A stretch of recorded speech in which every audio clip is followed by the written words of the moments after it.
इसलिए यूपी बिहार में सुन लीजिए, सुन रही हूँ। यूपी में पासवान बिरादरी, माझी बिरादरी, कुर्मी बिरादरी, यादव बिरादरी, सब बिरादरी की लीडरशिप है। मुसलमानों की, दलितों की उस मजबूत आवाज से ये बैरिस्टर साहब वही आवाज देने आए। चलिए मैं जवाब ले लेती हूँ। अजय आलोक लालू जी कभी नीतीश, अजय आलोक जी देखिए चुनौती दे रहे हैं आपको यहाँ पर बैठकर। AIMIM के प्रवक्ता आदिल हसन साहब कह रहे हैं हम लोग तो इतने मजबूत हैं कि आप लोगों की हिम्मत नहीं है कि आप आए और सामने आकर इनसे चुनाव लड़ें। बोल दीजिए है हिम्मत तो जरा देख ले जलवा। अकबर साहब का भेज दीजिए, पता चल जाएगा क्या जलवा है। चाहिए जवाब आने दीजिए, बोलिए अजय।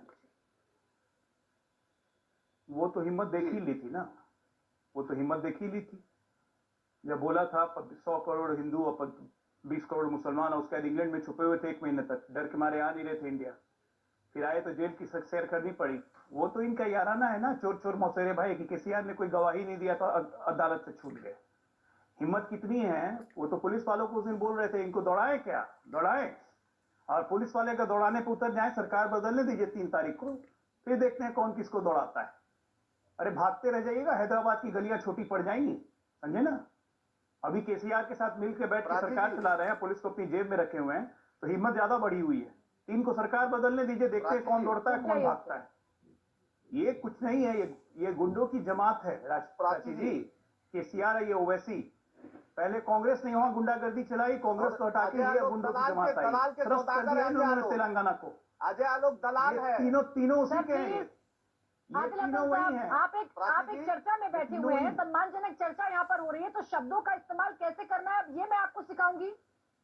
आप चुनावी चर्चा करिए, आप राजनीतिक चर्चा करिए, कैसे शब्दों का इस्तेमाल कर रहे हैं आप आदिल हसन जी। ये कोई तरीका होता है चर्चा में बैठने का या किसी भी मेहमान को कुछ भी बोलने का? क्या मैडम, रुकिए आदिल हसन जी थोड़ी देर, आपको मैंने पूरा मौका दिया दूसरे मेहमान से बात करने के लिए। 4 स्टेटों में हिंदुत्व वर्सेस शरिया के मुकाबले में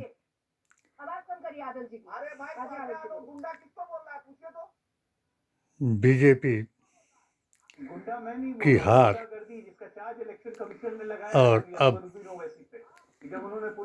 5वें में मेरी आवाज बंद नहीं कर सकते हो, एक बात बोलूंगा तो दौड़ते लगोगे, दौड़ाएं क्या, बने जो कि चुनाव आयोग ने भी कहा ओवैसी मुसलमानों के और योगी और मोदी जी हिंदुओं के ठेकेदार, जबकि भारतीय संविधान, कुरान और नबी की फरमान के दोनों विरोधी हैं। इनके बोल इतने बिगड़ चुके हैं कि इन्हें इतना भी पता नहीं लग रहा है। एक तरफ से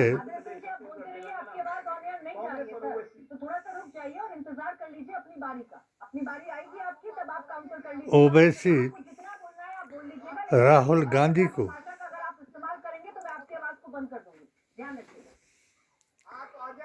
ऐसे अपशब्दों का प्रयोग कर रहे हैं जो कोई मुसलमान, क्योंकि मुसलमान तो जुबान, शरई अहकाम और दुनियावी काम से पहचाना जाता है। जो 3 ही बातों का हजूर अकरम सल्लल्लाहु अलैहि वसल्लम का फतवा ओवैसी के खिलाफ है। जिन मेरे 16 फतवों की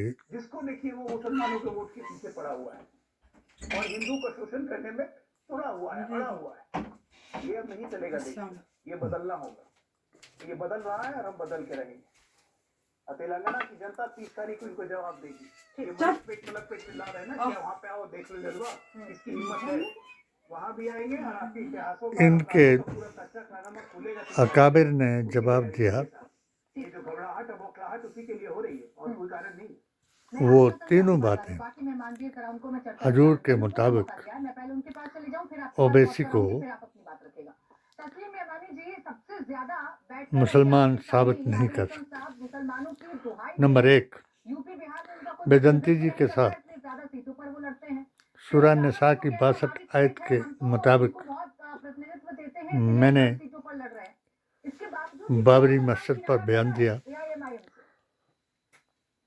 वेदांती जी महाराज ने मुझे गले से लगा लिया। मुसलमानों की पहचान शेरवानी, फिर बुर्का ईरानी नहीं है कि और ये स्कूलों में बुर्का लगा करके अल्लाह अकबर करती हुई लड़कियों को इसने मुसलमान बताया, मगर हमने हमारा जो हनफी दीन है वो मैंने इनको अपनी किताब से बचा है कि हनफी दीन जो है वो हनफा के मलयुद्ध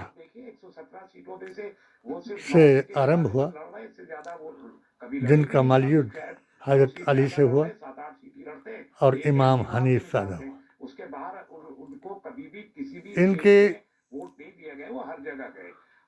फिर 3 तलाक पर इन्होंने शरिया को काटा और मोदी ने शरई उसके मुताबिक हमारे ऑल इंडिया सूफी, सुन्नी और सनातन की जमातों के मुताबिक, संविधान के मुताबिक हमने 3 तलाक, मुत्ता हलाला में भी लव जिहाद और धर्म परिवर्तन को भी हराम बताया। और इन्होंने मदरसों का जिक्र करते हैं ये कि ओवैसी साहब मदरसों में पढ़ा रहे हैं। हमने ये भी पटिशन, मेरी पटिशन के मुताबिक मैंने 7 सूत्रीय पटिशन भारतीय मुसलमान क्या चाहता है के बारे में मोदी जी से लगाई, तो उसमें भी हमने विदेशी तर्ज पर कुरान पढ़ाए जाने को अच्छा नहीं समझा और या रसूलुल्लाह की तर्ज पर भारतीय संविधान के मुताबिक कुरान को समझना और बयान करना। हर एक आदमी समझता है कि फिर कुर्बानी के मसले में भी इन्होंने इख्तिलाफ किया। हम तो ये मानते हैं कि जो शख्स मोदी जी की बात पर अपने को सनातनी समझता है उसको सनातन का ज्ञान नहीं, और जो ओवैसी की बात पर अपने आप को मुसलमान समझता है उसको इस्लाम का ज्ञान नहीं। इसके लिए मैंने 2008 में जब पीर तरीक़त वली हिंद हमारे साईं जमाल शाह राजपुरा की तौहीन की इसकी जमात ने, जो जिस जमात के इसके अकाबिर हैं, यानी तबलीग की जमात की के जो अकाबिर हैं वही इनका ताल्लुक है, तो इसी ने ये फतवा इन दोनों जमातों का एक है। हिंदुत्व का भी यही फतवा है और इनका जो सनातनी सबसे बड़ा अपने आप को वो करता था, मगर आजकल मैंने चुनाव में बड़ा कम देखा उसको, बाबा बागेश्वर वाले, वो आजकल चुप हैं। उनका स्थान 2-4 आदमियों ने लिया है और पूरी कमांड जो है मोदी जी ने खुद संभाली हुई है। 13 प्रहार हिंदुत्व के नाम पर राजस्थान में किए मोदी जी ने और 2 प्रहार अभी तेलंगाना में कर चुके हैं, जो दोनों प्रहार झूठे हैं। उधर से केसीआर को और ओवैसी को ये एक बताते हैं और बीजेपी का विरोधी बताते हैं, और उधर से निकली थी और लोगों को खाने के लिए दौड़ी थी। क्या क्या भागने केसीआर वो जो शासक हैं कांग्रेस को क्या बताते हैं, ओवैसी कांग्रेस को क्या बताते हैं। और ओवैसी को तो इतना ही इनका मानसिक संतुलन बिगड़ गया है, क्योंकि कुरान में एक आयत है, सुम्मुन बुकमुन उम्युन फहुम ला यरतऊन। इस आयत से मुराद यूं है कि मैं उस सर्वशक्तिमान ने कहा कि मैं, मुसलमानों के लिए नहीं कहा, सबके लिए कहा कि मैं जिनकी आँखों, कानों और जुबान पर कुफर की मोहर लगा देता हूँ, उनको ये तीनों चीज़ें, उनकी तीनों सुरें जो है उल्ट हो जाती हैं। अगर कोई अच्छा कहे तो उनको बुरा सुनाई देता है, अगर कोई मीठा बोले तो उनको कड़वा लगता है, सुनने में उनको गालियाँ देना और बोलने में उनको गिबत, चुगली, बोहतान और भटकाना, लटकाना ये पसंद आता है। तीनों सुरें जब बंद होते जाती हैं तो वो सर्वशक्तिमान ये कहता है उसी कुरान में कि उनको मेरे हवाले छोड़ दो। और भारतवर्ष के मुसलमानों ने, मुख्य तौर पर तेलंगाना के मुसलमानों ने, ये इनको खुदा के हवाले छोड़ दिया गया है। और कोई भी ताकत ऐसी नहीं कि जो कांग्रेस को हरा सके। अगर हिंदुत्व का विकल्प है तो कांग्रेस का सनातन है। और मोदी जी का जो कहना है कि जो कांग्रेस को सपोर्ट करता है वो हिंदू हो ही नहीं सकता, वो बिल्कुल सही कह रहे हैं। क्यों कि जो कांग्रेस को सपोर्ट करता है वो हिंदू नहीं हो सकता, वो कांग्रेसी सनातनी जरूर हो सकता है, या कांग्रेसी दलित जरूर हो सकता है, कांग्रेसी मराठा हो सकता है, महाराणा हो सकता है, आप जिसको भी मर्जी गिन लो, जात जमात और धर्म के नाम पर जो ये चुनाव कर रहे हैं। तो मोदी इनको तो मैंने उस वक्त 2008 में एक फतवे के द्वारा इनको मैंने डायरेक्ट अपनी किताब भी पेश की थी ओवैसी जी को। तो अभी भी मैं इनको कहता हूँ कि ओवैसी जी, जो आप भगाने की बात कर रहे हो ना, तो आपको खुद न भागना पड़े, ये बीजेपी वाले ठीक कर रहे हैं। अगर ये आपके नाम भी बदलेंगे, सब कुछ करेंगे, इनका मुकाबला सिवाय इंडिया संगठन जो बना है उसके अलावा कोई नहीं कर सकता। उसमें भी आप और 2-3 आदमी जो हैं वो कांग्रेस को नीचा दिखाने के लिए बहुत सी बातें कर रहे हैं। ये एक मुसलमान की हैसियत से मैं ऑल इंडिया सुन्नी सूफी जमात की तरफ से मैं आपको आगाह कर देता हूँ कि इसमें कोई शक नहीं है कि क़यामत आएगी, मगर जो हमारे अकीदे का, हमारे वलियों का, हमारे सूफी संतों का, हमारे सनातनियों का जो फरमान है वो कभी मिस नहीं जाएगा। आपकी बातें सुन करके मुसलमान कांप जाता है। आपका इंस्टिगेशन से मुसलमान जो है वो सिर तन से कलम के नारे लगाता है। मुसलमान जो है वो कत्लो गार्द करता है, इसलिए करता है ताकि हिंदू मुसलमान हो जाए। करता नहीं है, आप जैसे लोग करवा रहे हैं। बीजेपी का तो यही पेशा है।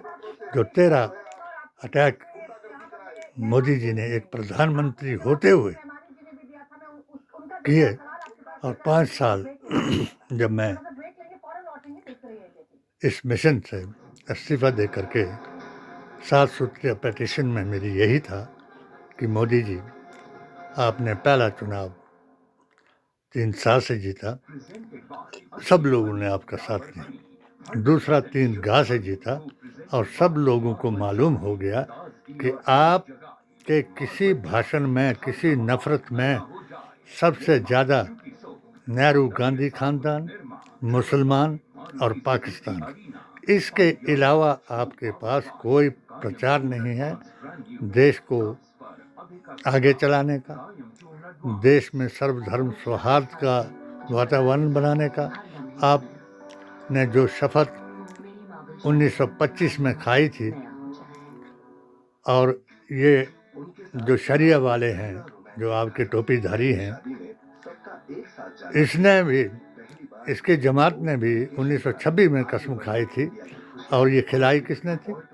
अंग्रेजों ने, उन हिंदुओं और उन मुसलमानों से जिन्होंने जफर के जिस वक्त 1857 का युद्ध हुआ और ऐसे जो पेंशन भोगी, वजीफा खोर मुल्ले और ये हिंदू थे, उन्होंने एक ऐसी अफवाह फैलाई मुसलमानों के बीच में कि जो कारतूस है उसके साथ सूअर की चर्बी लगी हुई है, और दूसरों ने ये अफवाह फैलाई कि उसके साथ गाय की चर्बी लगी हुई है। इस चर्बी ने हमारी आज़ादी को 90 साल पीछे कर दिया। और जिस वक्त बागडोर सबसे बड़े सनातनी महात्मा गांधी के हाथ में आई, तो इनकी चर्बी जो है वो गलते गलते 1939 तक पहुंच गई। 1939 में हमारे अकायद ऑल इंडिया सुन्नी सूफी जमात ने इन पर एक फतवा दिया, वो भी कुरान से। मैं कुरान से बात करता हूँ क्योंकि मेरी किताब कुरान है। मैंने मोदी जी को भी यही बताया, अमित शाह जी को भी यही बताया कि आर्टिकल 24 के आधार पर और सूरह निसा के आधार पर हर आदमी को अपनी अपनी किताब का रेफरेंस देने का, देकर के सवाल का जवाब देने का अधिकार है। जो आदमी अपनी किताब की बजाय अपनी इच्छा से जवाब दे रहा है वो जाहिल है, जालिम है। वो अपनी इच्छा से काम करने वाला तो शैतान होता है। जिसकी जो मर्जी होती है वो करता है और जिसकी जो मर्जी होती है वो करवाता है। जैसे आज करवा रहे हैं, कुछ मुसलमानों को शराब पिला करके, को गद्दार बना करके, बदअकीदा बना करके सब कुछ करा रहे हैं और ये बता रहे हैं कि मुसलमान जो है वो गद्दार है। मुसलमान कभी गद्दार नहीं हो सकता। 1857 से लेकर के सनातन और इस्लाम शाना बशाना है। और इंशाल्लाह मैं आज आपको जो आपका प्रचार हो रहा है, जो आपका मुकाबला हो रहा है, इस मुकाबले में भी मैं आपको बता दूं, क्यों कि जब 5 साल जिस वक्त मैंने इनको अपनी पिटीशन के जरिए ऐलान किया कि हम हसनी और हुसैनी की औलाद की वजह से हिंदुस्तान में मुसलमान बने हैं, जिसको पृथ्वीराज की माता जो महाकाली की पूछ देती थी वो भली भांति जानते हैं, और अजमेर के अजियापाल इस बात को भली भांति जानते हैं कि हमारे पीरो मुर्शिद कौन थे और किन्होंने हमको सनातन से इस्लाम में दाखिल करवाया। हम उनकी औलादे हैं। रही बात इन दोनों की, तो मैं दोनों को ये बता दूं कि जो तुम्हारे ख्वाब हैं, तुम किसी का नाम नहीं बदल सकते हो, क्योंकि नाम बदलने से काम नहीं बदलता और धर्म की पहचान कर्म से की जाती है, नाम से नहीं। ये किसी का नाम अगर तालिबानी है तो उसको मुसलमान आप समझते हो, कुरान नहीं। जितने भी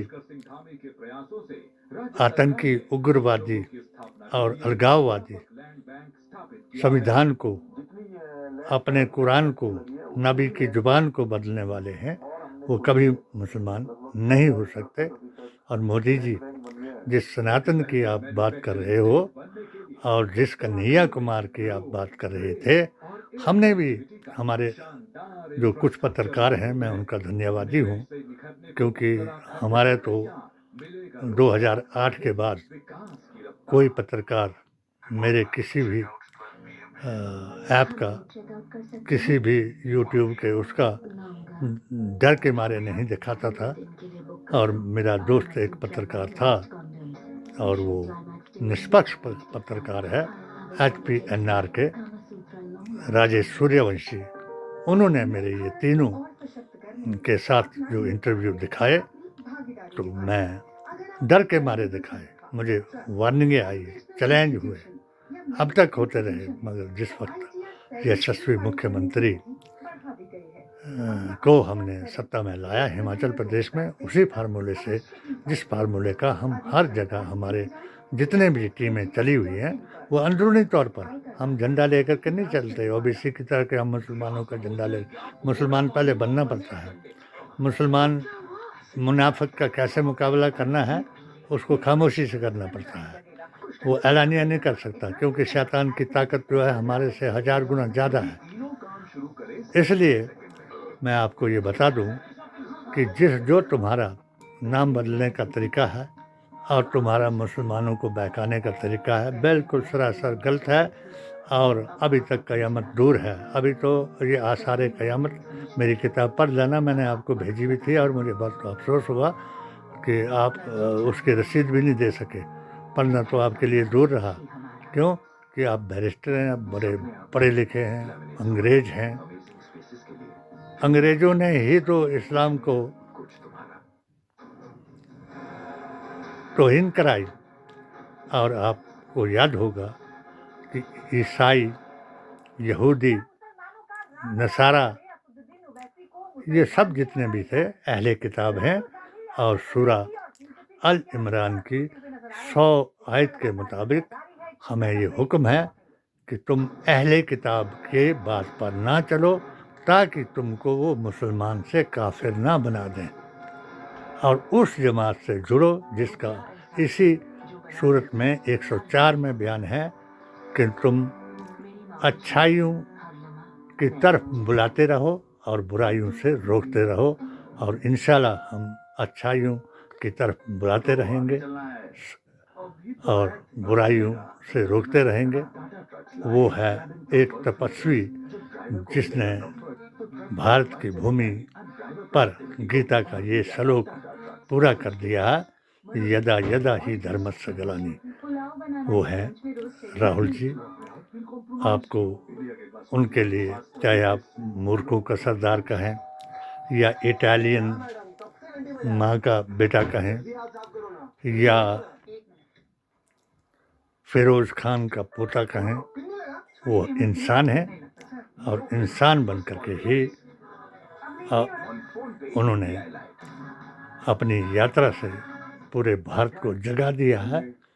अब आप में से कोई भी किसी जात, जमात और धर्म के आदमी को भुला नहीं सकोगे। हमारा अभियान 4 स्टेटों में वली हिंद के दुआ से जारी रहा और इंशाल्लाह हम चारों में जीते हैं।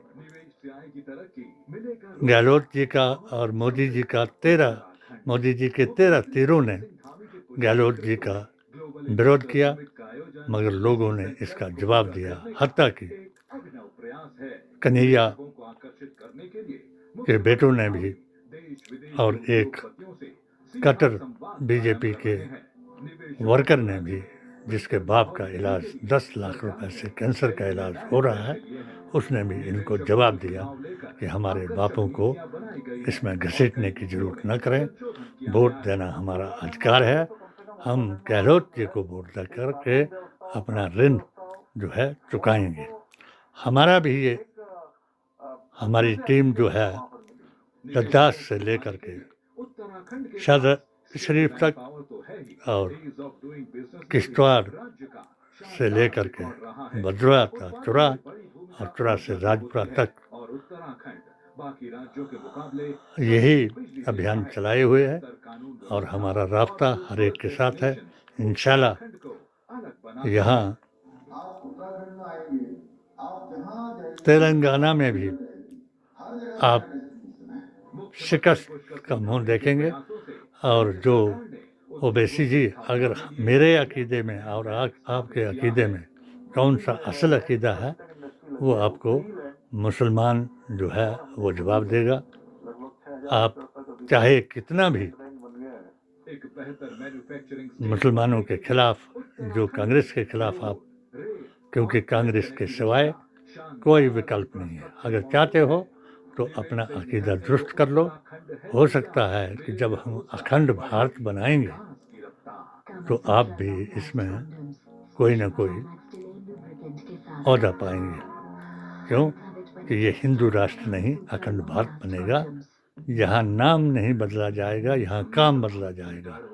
क्योंकि चोर अगर चोरी करता है उसका काम बदलेंगे, डाकू का डाका मारता है उसका काम बदलेंगे, और जो हिंदू मुसलमान कराता है उसका नाम बदलेंगे। और ये हिंदू राष्ट्र के बजाय ये अखंड भारत बनेगा, जिसका हमारा इंतज़ार कर रहे हैं, जिनके साथ भी हमारे रास्ते हैं। बांग्लादेश, बर्मा, पाकिस्तान के कुछ सूबे, पीओके, लद्दाख, कारगिल, अफगानिस्तान, जहां हमारे अकीदे के लोग, और इसके अलावा फ़िलिस्तीन में भी दुआएं हो रही हैं कि जो हमारे अकीदे के लोग हैं, सुन्नी सूफ़ी जमात के लोग हैं, जो बैतुल मुक़द्दस और मस्जिद अक़सा को आसार क़यामत मानते हैं, वो सब इकट्ठे होकर के ऐसी ताकतों को हरा देंगे जो हिंदू मुसलमान करा करके। ये तो सिर्फ भारत में ही है, भारत में ही हिंदू मुसलमान हो रहा है। अन्यथा जो हिंदू मुसलमान मोदी जी के नारे अगर विदेशों में लगे तो उन मुल्कों में लगे जिन मुल्कों में मुसलमान को उग्रवादी, आतंकवादी, वहाबी, तालिबानी और ऐसा मतलब हमासी समझा जाता है, वहाँ नारे लगे। मुसलमान अफजल दीन, इस्लाम अफजल दीन का नाम है और आखिरी पैगाम का नाम कुरान है, जिस पैगाम को हम AISSJ के रूप में दे रहे हैं। इंशाल्लाह सब लोग, हिंदू, मुस्लिम, सिख, ईसाई, हम सब हैं भाई भाई। एक बार ये नारा महात्मा गांधी का नाम लेकर के फिर लगाएंगे और इंडिया को जिताएंगे और ऐसी धर्म के नाम पर अधर्म करने वाली ताकतों को हराएंगे। जय हिंद, जय भारत।